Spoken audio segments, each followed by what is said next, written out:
আসবো? হ্যাঁ এসো, না বললেও তো সে আসবেই, দাঁড়িয়ে থেকে কি লাভ। খুব চোপা হয়েছে তোমার আজকাল, তাই না? দাদা কোথায়? স্নান করতে গেছে। তা তুমি থালা রেডি করেছো? না, রাখি তো তুমি পড়াবে, তো তুমিই থালাটা সাজাও। আমার মাটা মরার পর থেকে তোমার খুব রকচাপানি হয়েছে দেখতে পাচ্ছি। বলছি তুমি খাবে তো? না, খাবো না। সেই তো ঝিঙে আলুর ঝোল খাওয়াবে, ওইসব খাবার আমি খাই না। আর তোমার হাতের যা রান্না, ওই রান্না আমার জিভে সহ্য হয় না গো। ও ঠিক আছে, বিরিয়ানি করেছিলাম তো। খাবো খাবো, তোমার সাথে মজা করছিলাম। ননদ বৌদির সম্পর্ক মজা করারই তো সম্পর্ক, মজা করছিলাম। খাবো খাবো। না থাক থাক, জোর করে খেতে হবে না গো, থাক। হাতটা দে। তুই কেমন আছিস দাদা? ভালো আছি, তুই কেমন আছিস?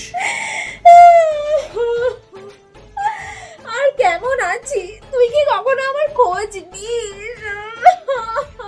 ওই দেখো আবার নাটক শুরু হয়ে গেল। দূর, ভালো লাগে না। কি?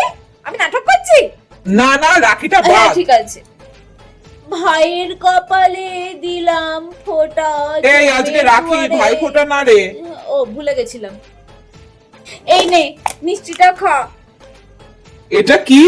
এটা মুরগি, খা। মুরগি? মিষ্টি আনি আসিসনি? কি রে তুই?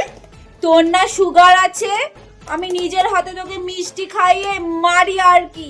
জানিস না বোনরা ঝোমের দুয়ার থেকে ভাইকে বাঁচায়। আমার গিফটটা দে। কি? হ্যাঁ এই নে। 100 টাকা? এই তুই এত কিপটে কেন রে? বউ বাচ্চার বেলায় তো বেশ জমিদার, আর 100 টাকা? 100 টাকা কি হয়? লাগবে না আমার এই টাকা, নেই ধর। আচ্ছা নিতে হবে না তাহলে না, দে। ঠিক আছে, যাওয়ার সময় টোটো ভাড়া দিয়ে দেবো, অসুবিধা নেই। কিন্তু হাতটা একটু বাড়া আমার দিকে। কি গো, বিরিয়ানিটা দাও, খেয়ে দিয়ে চলে যায়। তোমাদের এই বাড়িতে আমার আর বেশিক্ষণ থাকতেও ইচ্ছা হয় না। বলি তোমার হাতের ওই পলাটা কি সোনার? হ্যাঁ, অ্যানিভার্সারিতে তোমার দাদা দিয়েছে আমাকে, ভালো হয়েছে না বেশ? চললুম।